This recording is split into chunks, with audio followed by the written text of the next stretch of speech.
रात को चल रही है 9:15 पे। एक बार देखिए सभी लोग वॉइस वगैरह चेक कर लीजिए। Good evening. चलिए क्वेश्चन नंबर देखिए, पहले नंबर का आपको जवाब देना है। किस सिख गुरु ने विद्रोही राजकुमार खुसरो की सहायता धन और आशीर्वाद से किया था? बताइए, किस सिख गुरु ने विद्रोही राजकुमार खुसरो की सहायता की, और सहायता करने की वजह से, हाँ बिल्कुल, देखिए यहाँ पर हत्या भी करा दिया गया था। किसके द्वारा कराया गया था आप सब लोग जानते ही होंगे। देखिए, गुरु अर्जुन देव ने जहांगीर के विरुद्ध विद्रोह में उसके पुत्र खुसरो को अपना आशीर्वाद दिया था। जहांगीर ने इसे अपने आत्मसम्मान के विरुद्ध समझा और अपने विरोधियों के हृदय में भय उत्पन्न करने के लिए गुरु अर्जुन देव की हत्या करवा दी थी। तो आंसर क्या होगा यहाँ पर? और देखिए, गुरु अर्जुन देव को सच्चा पातशाह कहकर पुकारा जाता था। ये प्रश्न पूछा जाता है कि सच्चा पातशाह किसे कहते हैं? तो गुरु अर्जुन देव। याद रखिएगा आंसर क्या होगा। और गुरु अर्जुन देव कौन से नंबर के थे? 5वें नंबर के थे। कौन से नंबर के थे दोस्तों? 5वें नंबर। कई बार यही पूछ लिया जाता है कि 5वें गुरु कौन थे जिनको जहांगीर ने मृत्युदंड दिया था। वो गुरु अर्जुन देव। आंसर क्या होगा? राइट आंसर आपका होगा।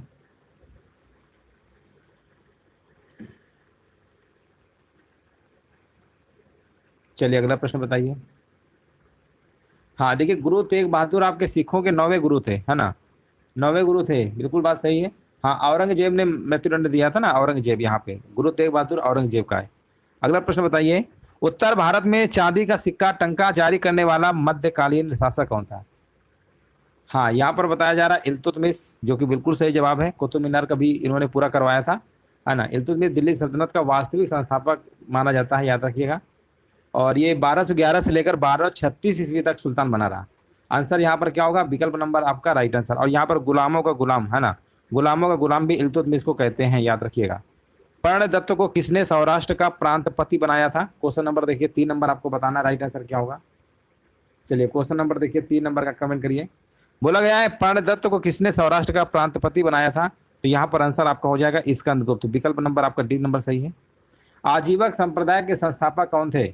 आजीवक संप्रदाय के संस्थापक की बात हो रही है। 4 नंबर का जवाब यहाँ पर ऑप्शन नंबर सी होगा, है ना? मक्खली गोसाल।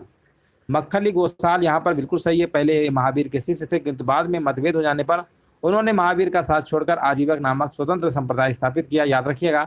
आंसर जाएगा विकल्प नंबर सी के साथ। सिंधु घाटी सभ्यता का कौन सा स्थान अब पाकिस्तान में है ना? यहाँ पर देखिए आपको बताना, कालीबंगा में आपके जुते हुए खेत के साक्ष्य मिले हैं, जो कि राजस्थान में राज्य में पड़ता है। घग्गर नदी के किनारे है ना? राजस्थान में है, घग्गर नदी किनारे है। लोथल की बात करेंगे, लोथल आप कहेंगे गुजरात में है। कहाँ पर है? ये गुजरात में है, लोथल गुजरात में है। और आलमगीरपुर की बात करेंगे, है ना? और यहाँ पर हड़प्पा। 5 नंबर का देखिए, हड़प्पा जो है ना, ये आपका पंजाब प्रांत में, बिल्कुल सही है, पाकिस्तान के पंजाब प्रांत में। ऑप्शन नंबर बी आपका बिल्कुल करेक्ट आंसर आपका यहाँ पर होगा। हाँ बिल्कुल सही है। हाँ देखिए, हाँ ये उत्तर प्रदेश के मेरठ जिले में। आलमगीरपुर कहाँ? यूपी में है, मेरठ के जिले पे, ठीक है ना? ये यूपी में है। ये आपका कहाँ पर है? यूपी में पड़ता है। चलिए आगे बढ़ते हैं। यहाँ पर देखिए आपको बताना, निम्नलिखित में से किसने 1935 के अधिनियम के बारे में कहा था कि एक कार जिसमें ब्रेक तो है पर इंजन नहीं? ये कहा गया था आपका पंडित जवाहरलाल नेहरू जी के द्वारा, जो कि भारत के पहले प्रधानमंत्री थे। आंसर जाएगा विकल्प नंबर आपका ए नंबर के साथ। 1919 के भारत सरकार अधिनियम के द्वारा, 7 नंबर का देखिए आपको जवाब देना है। 1919 के भारत सरकार अधिनियम के द्वारा सांप्रदायिक निर्वाचक मंडल का विस्तार किया गया। ऑप्शन नंबर आपका ए नंबर बिल्कुल करेक्ट आंसर आपका सही है। और 1909 का जो अधिनियम है ना, इसी को हम मॉन्टेग्यू चेम्सफोर्ड सुधार कहते हैं। मार्ले मिंटो नहीं, मॉन्टेग्यू चेम्सफोर्ड सुधार कहते हैं, याद रखिएगा। मॉन्टेग्यू चेम्सफोर्ड सुधार, मॉन्टेग्यू चेम्सफोर्ड सुधार कहते हैं, ठीक है, याद रखिएगा। चलिए आगे बढ़ते हैं। देखिए 1919 वाला जो आपका है, ये आपका मॉन्टेग्यू चेम्सफोर्ड है। 1909 वाला आपका मार्ले मिंटो है। 1909 और 1919 में अंतर है। चलो आगे बढ़ते हैं। यहाँ पर देखिए आपको बताना, निम्नलिखित में से किसने सांप्रदायिक अधिनिर्णय घोषित किया? 8 नंबर का देखिए कमेंट करना है यहाँ पे आंसर क्या होगा। और 8 नंबर का देखिए जवाब बताया जा रहा है ए नंबर, रैमजे मैकडोनाल्ड, जो कि बिल्कुल करेक्ट आंसर आपका दिया गया है। जलियांवाला बाग हत्याकांड की जांच के लिए बनाई गई समिति का क्या नाम था? देखिए जलियांवाला बाग हत्याकांड सभी को पता होगा, 13 अप्रैल, है ना, 1919 को घटना घटी थी ये। जनरल ओडायर ने अंधाधुंध गोलियां चला दिया था। तो यहाँ पर आपका घटना नहीं पूछा गया, बोला गया समिति का नाम क्या था, समिति का पूछा गया है, तो समिति आपकी थी हंटर समिति। कौन समिति? हंटर। बंग भंग के बाद कौन सा आंदोलन शुरू हुआ था? बंग भंग विरोध में आपका इसके बाद स्वदेशी आंदोलन शुरू हुआ था, याद रखिएगा, स्वदेशी आंदोलन, है ना, 1905। हाँ, यहाँ पर आपका स्वदेशी आंदोलन होगा। सविनय अवज्ञा आंदोलन 1930, भारत छोड़ो 1942। चलिए आगे बढ़ते हैं। पृथ्वी की सतह का वह भाग जो पानी से ढका हुआ है, लगभग कितना ढका हुआ है? देखिए, पानी की बात अगर करेंगे तो यहाँ पर 2/3 है। कितना है? 2/3 भाग है। ऑप्शन नंबर सी आपका सही है। निम्नलिखित में से किस एक महाद्वीप में उसके संपूर्ण क्षेत्रफल में मैदानी भाग का प्रतिशत सर्वाधिक है? मैदानी भाग का सर्वाधिक है यहाँ पर 12 नंबर का, बताइए क्या होगा? यूरोप बताया जा रहा, बिल्कुल सही है। यूरोप महाद्वीप बिल्कुल राइट आंसर आपका होगा। हाँ चलिए, कमेंट करते रहिए। हाँ बिल्कुल, देखिए यहाँ पर सभी लोग वीडियो को लाइक शेयर भी कर दीजिएगा, जो लोग बाद में आ रहे हैं। लातूर किस प्रांत में है? बताइए, लातूर जो है किस प्रांत में पड़ता है? आसान प्रश्न है। लातूर महाराष्ट्र में है ना, महाराष्ट्र। देखिए यहाँ पर क्या हुआ था, लातूर महाराष्ट्र में है। 1993 में भूकंप से भयंकर तबाही हुई थी, और इस क्षेत्र में भूकंप के कारण कोयना भीमा भ्रंश में कोयना बांध के निर्माण से था। तो यहाँ पर आंसर क्या होगा? लातूर कहाँ पे है? ये आपका महाराष्ट्र में है। पीर पंजाल श्रेणी पाई जाती है, कहाँ पर पाई जाती है बताइए? हाँ बिल्कुल, देखिए करेक्ट आंसर दिया गया है, जम्मू और कश्मीर, बिल्कुल सही जवाब है। ऑप्शन नंबर बी आपका होगा, केंद्र शासित प्रदेश आपका है। 2011 में देश के निम्नलिखित राज्यों में से साक्षरता दर सबसे कम थी। साक्षरता दर सबसे कम थी, आपको बताना है। 15 नंबर का जवाब यहाँ पर क्या होगा? और 15 नंबर का यहाँ पर बताया जा रहा है सबसे कम थी आपकी बिहार राज्य में थी, है ना, बिल्कुल सही जवाब है, बिहार राज्य में थी। याद रखिएगा, आंसर आपका बिल्कुल सही है। भारत के आर्थिक सुधार का जनक किसे कहा जाता है?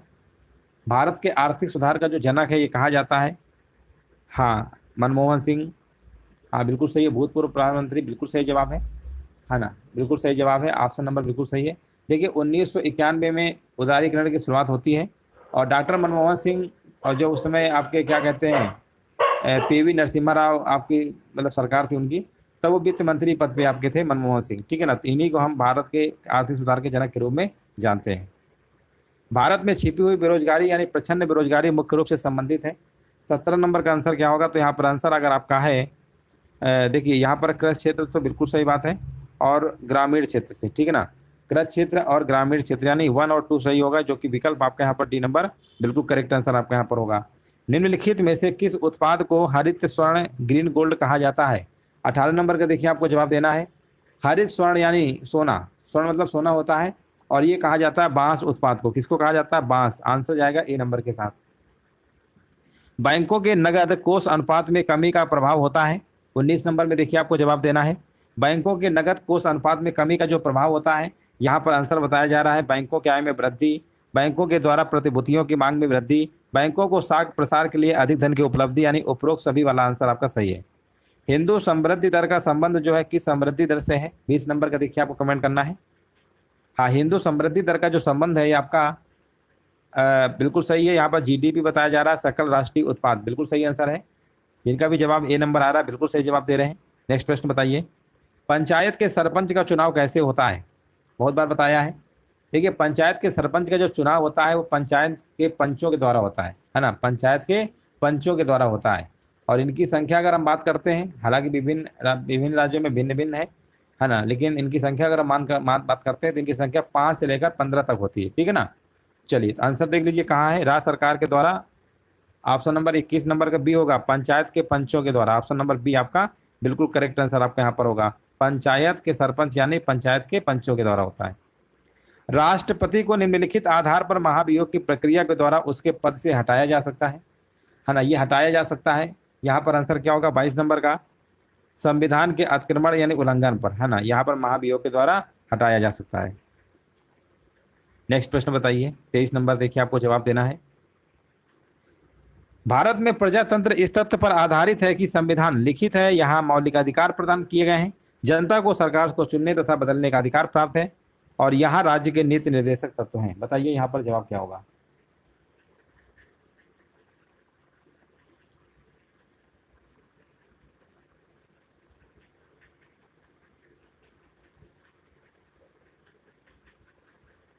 चलिए 23 नंबर का देखिए जवाब हमारे बीच आ गया है, विकल्प नंबर सी बता रहे हैं।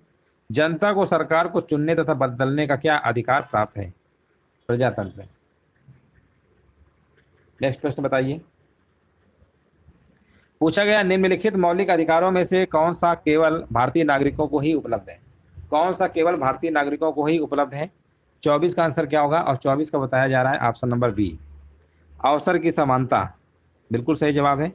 कौन सा केवल भारतीय नागरिकों को ही उपलब्ध है? वो है अवसर की समानता। ठीक ना, अवसर की समानता। 24 नंबर का जवाब यहाँ पर क्या होगा? राइट आंसर आपका होगा।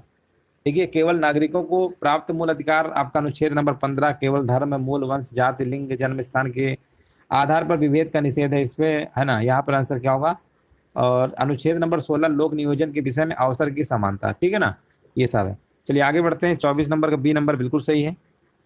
भारत के संविधान की प्रस्तावना में कितने प्रकार के न्याय, स्वतंत्रता, समानता एवं भ्रातृत्व का उसी क्रम में उल्लेख किया गया है? उसी क्रम में उल्लेख किया गया है। 25 नंबर में कमेंट करिए। तो देखिए यहाँ पर भारतीय संविधान की उद्देशिका, उद्देशिका जिसे आप प्रस्तावना कहते हैं, इसमें एक ही बार परिवर्तन हुआ है, वो भी 42वां संविधान संशोधन 1976 में। भारतीय संविधान की उद्देशिका में अगर हम बात करते हैं, 3 न्याय, सामाजिक, आर्थिक और राजनीतिक न्याय, 5 स्वतंत्रता है, विचार, अभिव्यक्ति, धर्म, विश्वास व उपासना की स्वतंत्रता है, 2 समानता है, प्रतिष्ठा और अवसर की है, भ्रातृत्व की बात करेंगे, बंधुत्व का उल्लेख किया गया है। आंसर यहाँ पर पहला ही विकल्प आपका सही होगा, 3521। 3521।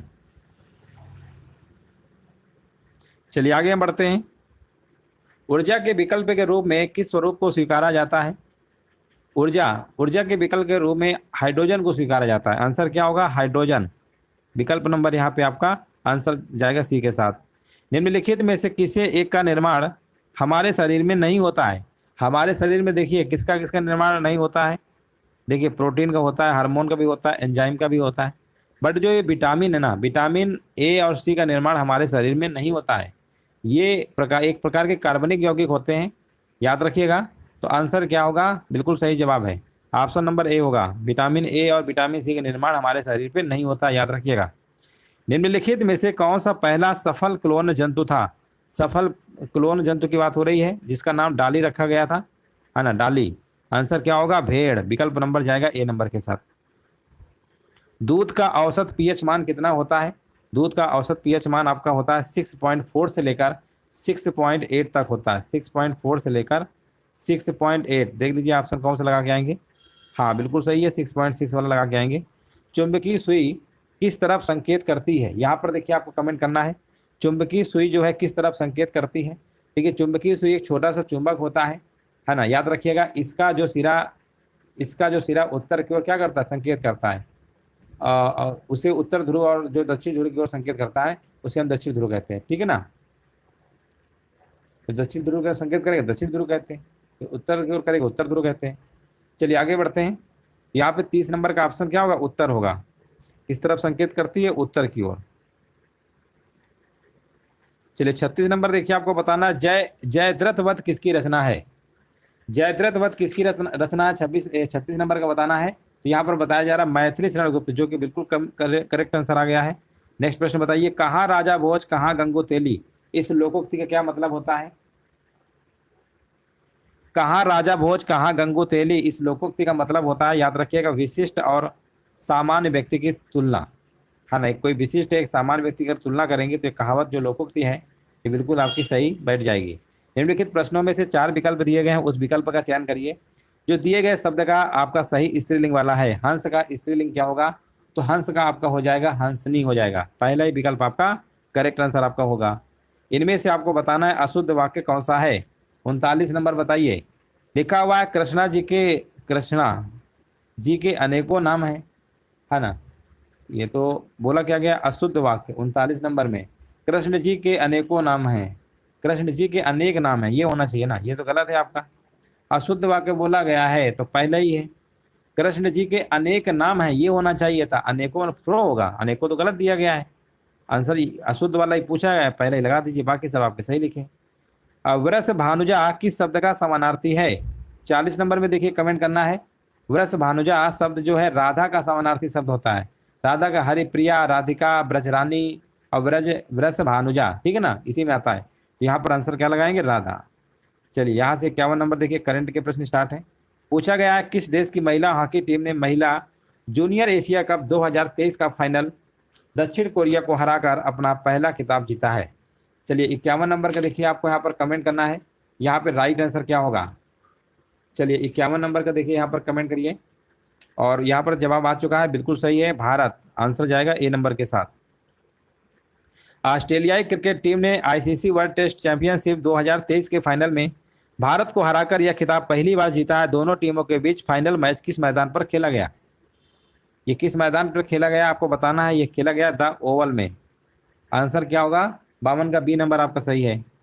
भारत का पहला राज्य कौन सा है जिसने अपने खुद की इंटरनेट सेवा शुरू की है? वो राज्य का नाम है केरल। विकल्प जाएगा सी के साथ। मिस वर्ल्ड प्रतियोगिता 2023 का आयोजन किस देश में किया जाएगा? यहाँ पर देखिए आपको बताना है, मिस वर्ल्ड प्रतियोगिता 2023 का आयोजन किस देश में किया जाएगा। अगर 54 नंबर का जवाब अगर आपका सी नंबर आ रहा है भारत, तो बिल्कुल सही जवाब दे रहे हैं। किस पुरुष टेनिस खिलाड़ी ने फ्रेंच ओपन 2023 का एकल खिताब जीता है? यह इस खिलाड़ी का 23वां ग्रैंड स्लैम खिताब है। 55 का जवाब बताइए क्या होगा? 55 का कह रहे हैं सी होगा, नोवाक जोकोविच, है ना। स्पेन के राफेल नडाल है आपके, नोवाक जोकोविच, है ना। नोवाक जोकोविच आपका 55 नंबर का क्या होगा? राइट आंसर आपका हो जाएगा। कमेंट सेक्शन में सभी लोगों को बताना है कि नोवाक जोकोविच किस देश के खिलाड़ी हैं, ये आपको कमेंट सेक्शन में बताना है। नेक्स्ट प्रश्न बताइए, किस महिला टेनिस खिलाड़ी ने फ्रेंच ओपन 2023 का एकल खिताब जीता? यह इस खिलाड़ी का चौथा ग्रैंड स्लैम खिताब है। 56 नंबर का बताइए क्या होगा, तो बता रहे हैं इगा स्वेटेक, बिल्कुल सही जवाब है। राष्ट्रपति द्रौपदी मुर्मू को किस देश के सर्वोच्च नागरिक सम्मान से सम्मानित किया गया है? ये आपका सम्मानित किया गया है, हाँ 15वें नंबर की हैं आपकी राष्ट्रपति हैं द्रौपदी मुर्मू, आपकी 15वें नंबर की हैं। 14वें नंबर के राष्ट्रपति आपके रामनाथ कोविंद थे। आंसर यहाँ पर होगा सूरीनाम। विकल्प नंबर आपका डी नंबर आपका सही होगा। बिहार के भागलपुर में लगभग 1711 करोड़ की लागत से बना आगवानी घाट पुल गिर गया। इस पुल का निर्माण कौन सी कंपनी ने किया था? किस कंपनी ने किया था? उस कंपनी का नाम था SP Singla company. SP Singla company, याद रखिएगा। ऑप्शन नंबर सी आपका सही है। भारत के पहले अंतर्राष्ट्रीय क्रूज पोत एमवी एक्सप्रेस को किस देश के लिए रवाना किया गया है? ये कौन से देश के लिए रवाना किया गया है क्रूज पोत एमवी एक्सप्रेस को? यहाँ पर बताया जा रहा है 59 का श्रीलंका, जो कि बिल्कुल सही जवाब है। विश्व बैंक के 14वें अध्यक्ष के रूप में किसने पदभार ग्रहण किया है? विश्व बैंक के 14वें अध्यक्ष के रूप में किसने पदभार ग्रहण किया है? 60 नंबर का आपको जवाब बताना है, अजय बंगा, बिल्कुल सही जवाब है। पराक्रम दिवस किसकी स्मृति में मनाया जाता है? 61 नंबर का देखिए कमेंट करना है। पराक्रम जो दिवस है ये किसकी स्मृति में मनाया जाता है? तो आंसर जाएगा सुभाष चंद्र बोस। विकल्प नंबर सी आपका सही होगा।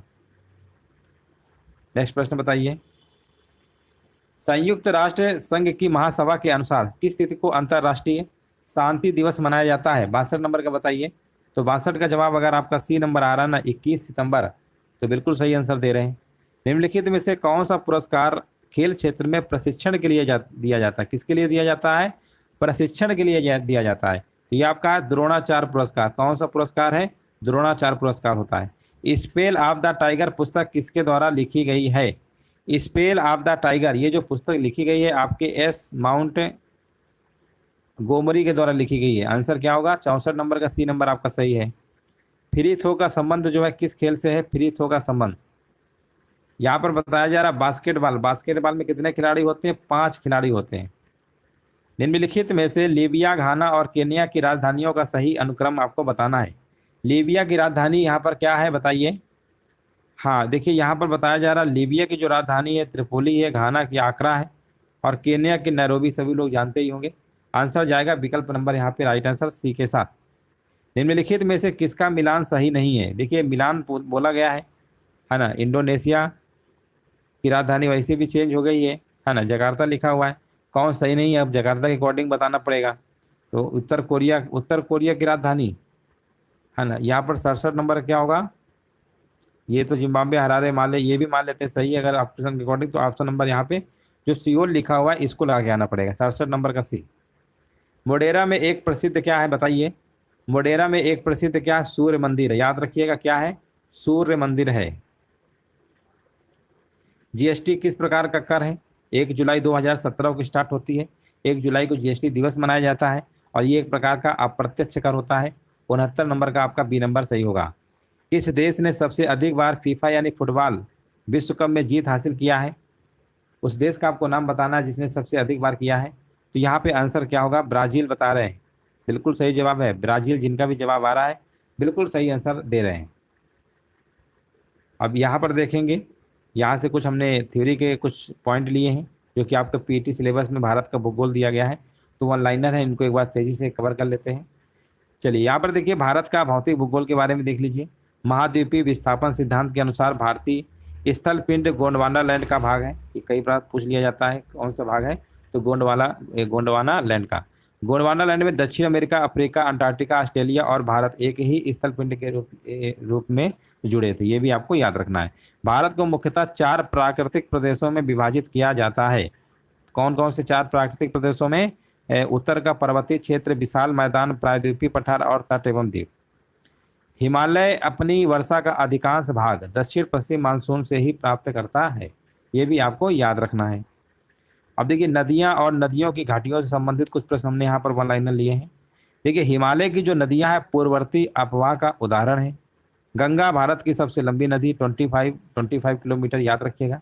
गंगा नदी का उद्गम जो है गंगोत्री हिमानी से होता है। टिहरी स्थान पर भागीरथी में बिलंगना और देवप्रयाग में अलकनंदा नदी आकर मिलती हैं। ये भी आपको याद रखना है। भागीरथी और अलकनंदा का संयुक्त रूप ही गंगा कहलाता है। गंगा हरिद्वार में मैदानी भागों में प्रवेश करती है। पश्चिम बंगाल के फरक्का नामक स्थान पर गंगा बांग्लादेश में प्रवेश करती है और वहां पर हम इसे पद्मा के नाम से जानते हैं। बांग्लादेश में पद्मा जो है ब्रह्मपुत्र से निकलती है। पद्मा और ब्रह्मपुत्र की संयुक्त धारा आगे चलकर मेघना में मिल जाती है। अब गंगा नदी की सहायक नदियां जान लीजिए कौन कौन सी होती हैं। राम गंगा है, घाघरा है, गंडक है, सोन है, कोसी, यमुना, ये सब आपकी गंगा नदी की सहायक नदियां हैं। बाएं किनारे से गंगा में मिलने वाली जो प्रमुख सहायक नदियां हैं वो कौन कौन सी हैं? राम गंगा, गोमती, घाघरा, गंडक, कोसी। दाहिनी किनारे से गंगा में मिलने वाली नदियां कौन कौन सी हैं? यमुना और सोन है। गंगा नदी किनारे स्थित उत्तर प्रदेश के नगर कौन कौन से हैं? देखिए, फर्रुखाबाद आपका गंगा नदी किनारे, कन्नौज भी है आपका, कानपुर, प्रयागराज, मिर्जापुर, वाराणसी, गाजीपुर और गढ़ मुक्तेश्वर, ये सब आपके गंगा नदी किनारे आपके बसे हुए हैं, है ना। चलो आगे देखते हैं। कानपुर जो है गंगा नदी के दाएं किनारे एवं वाराणसी बाएं किनारे पर स्थित है। यमुना नदी यमुनोत्री हिमनद के बंदर पूंछ से चोटी के पास से उद्गमित होती है। केन, बेतवा एवं चंबल यमुना नदी की सहायक नदियां हैं। कौन कौन सी? अगर हम आपसे कहें कि यमुना की सहायक नदियां कौन कौन सी हैं, तो याद रखिएगा केन है, बेतवा है और चंबल है। ब्रह्मपुत्र, सतलज और सिंधु नदियों का जो स्रोत है तिब्बत के मानसरोवर झील के पास स्थित है। ब्रह्मपुत्र के प्रमुख सहायक नदियां कौन कौन सी हैं? जयमोली है, तिस्ता है, कामेंग है, सुबनसिरी है, धनसिरी है, दिहांग है और संकोस है। ब्रह्मपुत्र को तिब्बत में सांपो या सापो के नाम से जाना जाता है। प्रश्न कई बार पूछा गया है। असम में ब्रह्मपुत्र और बांग्लादेश में जमुना के, देखिए असम में ब्रह्मपुत्र और बांग्लादेश में जमुना नाम से जानते हैं, ये भी बात आपको पता होगा। ब्रह्मपुत्र नदी जो है चीन के तिब्बत क्षेत्र तथा भारत एवं बांग्लादेश से प्रवाहित होती है। सतलज नदी हिमालय की श्रेणियों को काटकर गहरे गार्ज का निर्माण करती है। सतलज नदी का उद्गम तिब्बत में कैलाश पर्वत एवं मानसरोवर झील के निकट स्थित राकसताल एवं राक्षसताल झील है। भारत की पश्चिम की ओर बहने वाली नदियां कौन कौन सी हैं? जैसे नर्मदा है आपकी, ताप्ती है, माही है, डेल्टा का निर्माण न करके ऐश्वरी का निर्माण करती है। कई बार पूछा गया है, तो ये याद रखिएगा, ये आपकी नदियां पश्चिम की ओर बहती हैं, बाकी सब आपकी पूर्व की ओर बहती हैं। तापी जो नदी है मध्य प्रदेश के बैतूल जिले के मुल्ताई के निकट सतपुड़ा पहाड़ियों से निकलती है, ताप्ती नदी। नर्मदा नदी की बात करेंगे मध्य प्रदेश में अमरकंटक पहाड़ी से निकलती है। ये भी कई बार पूछा गया है कि जो नर्मदा नदी है कहाँ से निकलती है? मध्य प्रदेश में अमरकंटक पहाड़ी से निकलती है। नर्मदा नदी बिंद एवं सतपुड़ा श्रेणियों के मध्य भ्रंश घाटी से होकर प्रवाहित होती है। दामोदर नदी का उद्गम जो है झारखंड में छोटा नागपुर पठार से होता है। छोटा नागपुर पठार से होता है दामोदर नदी का उद्गम। दामोदर को हम बंगाल का शोक के नाम से भी जानते हैं। भारत की सर्वाधिक प्रदूषित नदियों में से एक दामोदर नदी है। गिरिडीह एवं दुर्गापुर के बीच 300 किलोमीटर लंबे मार्ग में दामोदर नदी जो है जैविक मरुस्थल होकर रह गई है। प्रायद्वीपीय भारत में पूर्व दिशा में बहने वाली जो नदियों का जो है उत्तर से दक्षिण का क्रम इस प्रकार है। स्वर्ण रेखा है, महानदी है, गोदावरी है, कृष्णा है, पेन्नार है, कावेरी और वेंगई है। गोदावरी नदी की अगर हम लंबाई की बात करते हैं तो ये आपकी 1465 किलोमीटर लंबी है। गोदावरी नदी याद रखिएगा महाराष्ट्र के मुंबई के निकट नासिक में त्र्यंबकेश्वर यहाँ से निकल, ये प्रश्न कई बार पूछा गया है ना। त्र्यंबकेश्वर से निकलती है नासिक में, है ना गोदावरी नदी, ये भी आपको याद रखना है। गोदावरी को वृद्ध गंगा अथवा दक्षिण गंगा के नाम से भी जाना जाता है, ये प्रश्न आपको याद रखना है, बहुत बार पूछा गया है ना। गोदावरी को वृद्ध गंगा कहिए या दक्षिण गंगा के नाम से भी जानते हैं, दक्षिण गंगा के नाम से भी जानते हैं। कावेरी को दक्षिण गंगा भी कहा जाता है। और कावेरी जो है भारत की ऐतिहासिक नदियों में से एक है जिसे हिंदू पवित्र मानते हैं। कावेरी की उत्पत्ति जो है कर्नाटक के पश्चिम घाट श्रेणियों में ब्रह्मगिरी पहाड़ी से होती है जो कोडगु जिले में स्थित है। कोसी नदी पूर्वी नेपाल में गोसाई थान से निकलती है ना। कोसी नदी कहाँ से निकलती है? पूर्वी नेपाल में गोसाई थान से निकलती है। कटिहार यानी बिहार के समीप कोसी नदी गंगा में मिल जाती है। कोसी अपना मार्ग परिवर्तित करने तथा आकस्मिक बाढ़ लाने के लिए प्रसिद्ध है। अब कोसी नदी को हम क्या कहते हैं? बिहार का शोक कहते हैं, ठीक है ना। कोसी नदी को बिहार का शोक के नाम से जानते हैं। श्योक नदी जो है को काराकोरम क्षेत्र में मृत्यु की नदी के रिवर ऑफ डेथ के नाम से किसे जानते हैं? श्योक नदी याद रखिएगा। सतलज जो है पश्चिम और दक्षिण पश्चिम में प्रभावित होते हुए शिपकिला दर्रे के निकट से भारत में प्रवेश करती है ना, याद रखिएगा। कपली नदी ब्रह्मपुत्र नदी की सहायक है। कपली नदी जो है ब्रह्मपुत्र नदी की सहायक है। कामरूप नगर कपली नदी के तट पर अवस्थित है। कामरूप नगर कपली नदी के तट पर अवस्थित है। चौड़ाई की दृष्टि से भारत का सबसे बड़ा जलप्रपात जोग प्रपात है, इंपॉर्टेंट पॉइंट है। सबसे बड़ा भारत का जलप्रपात कौन सा है? जोग प्रपात है। जोग प्रपात जो है कर्नाटक में शरावती नदी पर अवस्थित है। जोग प्रपात जो है कहाँ पर है? ये कर्नाटक में शरावती नदी पर स्थित है। आयतन की दृष्टि से भारत का सबसे बड़ा जलप्रपात कावेरी नदी पर स्थित शिव समुद्रम जलप्रपात है। चित्रकूट जलप्रपात छत्तीसगढ़ राज्य के बस्तर जिले में जगदलपुर के पास इंद्रावती नदी पर अवस्थित है। चित्रकूट जलप्रपात को भारत का नियाग्रा प्रपात के रूप में भी जानते हैं, ये भी इंपॉर्टेंट पॉइंट है आपका। भारत का नियाग्रा प्रपात किसको कहते हैं? चित्रकूट जलप्रपात को। दूध सागर जलप्रपात जो है गोवा और कर्नाटक की सीमा पर मांडवी नदी पर स्थित है। कौन सी नदी पर स्थित है? मांडवी नदी पर। धुआंधार जलप्रपात जो है मध्य प्रदेश के जबलपुर में नर्मदा नदी पर स्थित है। चिल्का जो झील है भारत के उड़ीसा राज्य में महानदी के मुहाने पर स्थित खारे पानी की लैगून झील है। फुलहर झील से गोमती नदी की उत्पत्ति हुई है। लोनार झील महाराष्ट्र में, नक्की झील राजस्थान में, कोलेरू झील आंध्र प्रदेश में और असम में चंदुबी झील एवं हमीरसर झील गुजरात में स्थित है। अब यहाँ पर देखिए भारत की नदियां की लंबाइयों की अगर हम बात करेंगे, गंगा नदी की लंबाई 2525 किलोमीटर, गोदावरी की 1465, नर्मदा की 1312 और महानदी की 851। ये इनकी लेंथ है, याद रखिएगा, इससे प्रश्न आपके बन जाते हैं।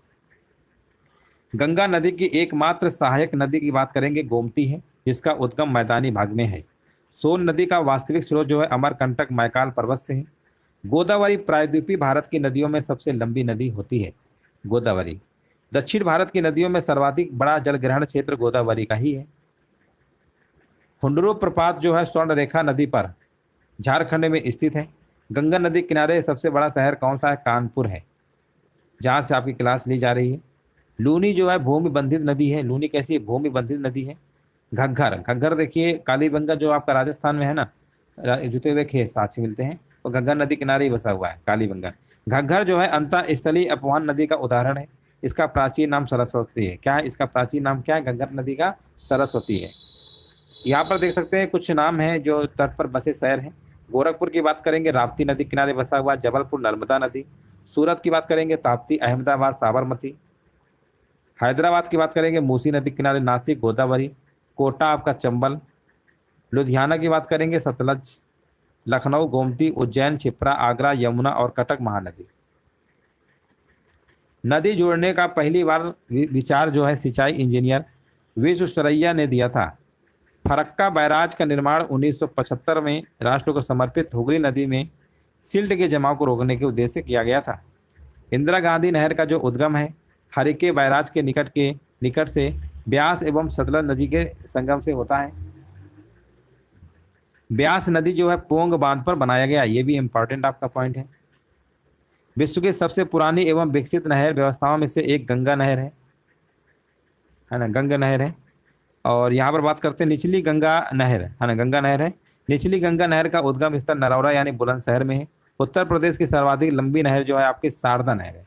उत्तर प्रदेश की सबसे सर्वाधिक लंबी नहर कौन सी है? शारदा नहर है, याद रखिएगा। खातिमा शक्ति केंद्र जो है शारदा नहर पर ही स्थित है। सरदार सरोवर परियोजना का जो निर्माण है गुजरात राज्य में नर्मदा नदी पर नव गांव के पास आधार तल से 163 मीटर लंबे बांध से किया गया है। इससे लाभान्वित होने वाले राज्यों में गुजरात, मध्य प्रदेश, महाराष्ट्र और राजस्थान भी शामिल है। भाखड़ा नागल बहुउद्देशीय परियोजना की बात करेंगे, यहाँ पर पंजाब, हरियाणा और राजस्थान राज्यों का संयुक्त उपक्रम है आपका भाखड़ा नागल बहुउद्देशीय परियोजना। भाखड़ा नागल के पास सतलज नदी पर जो बांधों का निर्माण किया गया है, कई बार पूछा गया है कि किस नदी किनारे बना हुआ है, तो ये आपका सतलज नदी आपका हो जाएगा। हीराकुंड आपका महानदी के किनारे। कावेरी नदी जल विवाद में सम्मिलित आपका राज्य केंद्र शासित प्रदेश तमिलनाडु, कर्नाटक, केरल, पुडुचेरी है। हीराकुंड बांध की बात करेंगे, ये उड़ीसा राज्य में महानदी पर बनाई गई बहुउद्देशीय परियोजना है। हीराकुंड बांध जो है संबलपुर से 15 किलोमीटर उत्तर में लगभग 4801 मीटर। मुख्य बांध की लंबाई तथा लंबा विश्व का सबसे लंबा बांध है। अगला पॉइंट देखेंगे, लिखा हुआ है चंबल नदी पर निर्मित चंबल परियोजना राजस्थान एवं मध्य प्रदेश की संयुक्त परियोजना है। गुजरात में मीठे पानी की जो कल्पसर परियोजना अवस्थित है। केरल में मंगलम सिंचाई परियोजना है। नागार्जुन सागर बांध जो है कृष्णा नदी पर स्थित है, ये भी कई बार पूछा गया है, ये पॉइंट कई बार पूछा गया है। बरगी है ओंकारेश्वर एवं इंदिरा सागर बांध नर्मदा नदी पर है। बरगी कहाँ पर है? ओंकारेश्वर और इंदिरा सागर बांध नर्मदा नदी पर है। चूका बांध परियोजना भारत ने भूटान के सहयोग से बनाई है। चूका बांध किसके देश के सहयोग से? भूटान। टिहरी बांध उत्तराखंड में प्रदेश में भागीरथी नदी पर निर्मित है।